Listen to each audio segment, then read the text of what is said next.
Qu'est-ce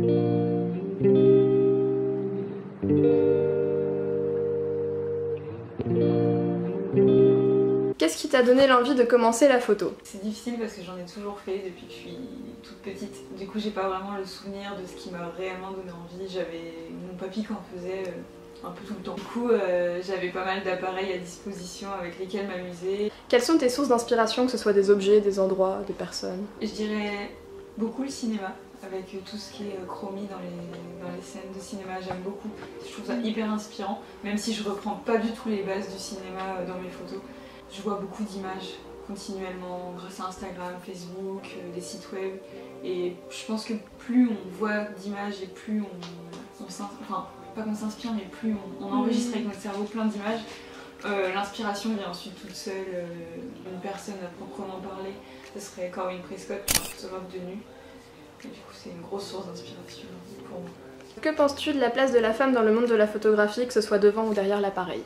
C'est les deux opposés, que ce soit devant ou derrière. Ouais. Quand c'est devant, la femme, c'est ce qu'on photographierait le plus, je dirais. Souvent femme objet aussi, malheureusement. Donc elle a une place importante, entre guillemets, parce que on la voit régulièrement en photo, mais c'est pas non plus la meilleure des places, dans le sens où du coup elle a cette option de femme objet qu'on lui accorde très régulièrement, malheureusement. Et derrière, c'est tout l'inverse. Il y a beaucoup moins de femmes photographes, c'est un milieu qui accueille pas énormément les femmes photographes non plus. On est, je pense, la génération justement de femmes photographes qui sommes en train d'émerger, même je pense encore 5 ans avant aussi. Et du coup, on n'est pas très bien accueillis par les vieux photographes, un peu macho. C'était un métier à l'époque, les appareils photo étaient super lourds, du coup c'était un métier exclusivement réservé aux hommes. Et je pense qu'ils ont un peu du mal à se faire à l'idée que les femmes arrivent dans leur métier, entre guillemets.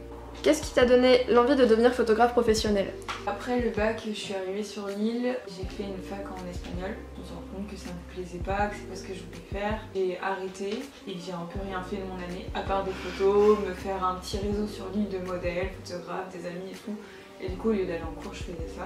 Et puis l'année suivante, il fallait bien refaire des études parce que sinon papa et maman n'avaient pas eu entre guillemets. Donc je me suis dit, au départ j'étais partie pour faire un BTS communication. Ensuite je me suis dit, pourquoi pas mettre le BTS photographie aussi, après tout c'est ma passion, je fais que ça tout le temps. Du coup je tente, je le mets en premier choix, j'ai été prise. Pendant mes études ça s'est fait très vite, j'ai tout de suite compris qu'en fait c'est vraiment ce que je voulais faire, que je pouvais gagner de l'argent grâce à ma passion. Comment as-tu eu l'idée de faire le projet J'ai peur d'aller dormir? On avait un sujet dans le BTS, c'est le sujet de fin d'année qui nous permet de valider notre diplôme, un thème national, donc c'était faire autrement. Et à partir de ce thème là, il fallait nous-mêmes avoir un propre sujet, il fallait avoir minimum 20 photos, et du coup faire autrement, moi ça me passionnait pas du tout comme thème, j'avais aucune idée là-dessus. Je m'étais mise dans l'idée que je ferais que du nu quoi qu'il arrive, et au final je me suis dit non parce que j'ai pas d'idée en nu là-dessus. Et c'était la période où je regardais beaucoup American Horror Story, qui est ma série préférée. Et la saison était justement sur une nana qui souffrait de phobie. Du coup je me suis dit c'est vachement cool, j'aime trop l'idée, j'aime trop.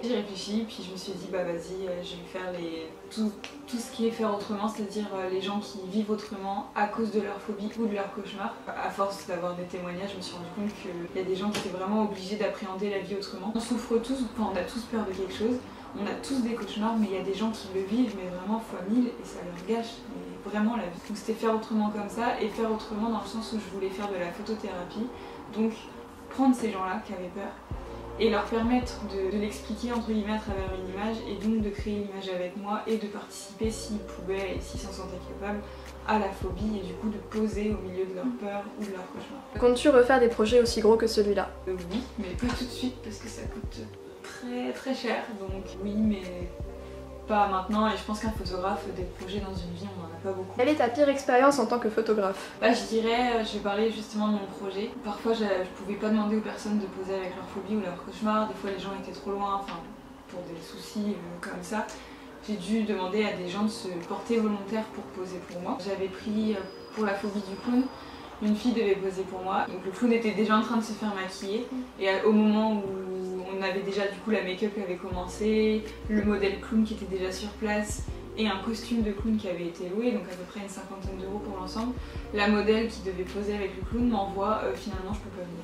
Comment te dire, j'avais vraiment extrêmement les boules parce que quand tu dépenses une somme comme ça, que tout a déjà commencé et que tu te retrouves sans rien, que c'est pour tes études en plus, donc super important, que t'as perdu de l'argent. Compliqué, heureusement j'ai une modèle vachement cool qui est arrivée très vite et au final je regrette même pas de l'avoir fait avec elle parce qu'elle était excellente. Pour le même projet, je devais réaliser une photo de cauchemar en Normandie. Une fille qui devait déjà poser pour moi pour un autre projet mais avec qui j'ai pas pu le faire à cause de la météo. C'était reproposé entre guillemets, du coup je lui ai dit bah on fait le projet qu'on avait à la base et en plus de ça tu poserais pour moi dans un lit pour un cauchemar. La veille on avait été à Decathlon acheter des chaussettes chauffantes, couvertures de survie etc pour pas qu'elle ait froid parce qu'on était au mois de avril-mai, bon il faisait quand même frais. Il fallait qu'on aille la chercher en voiture.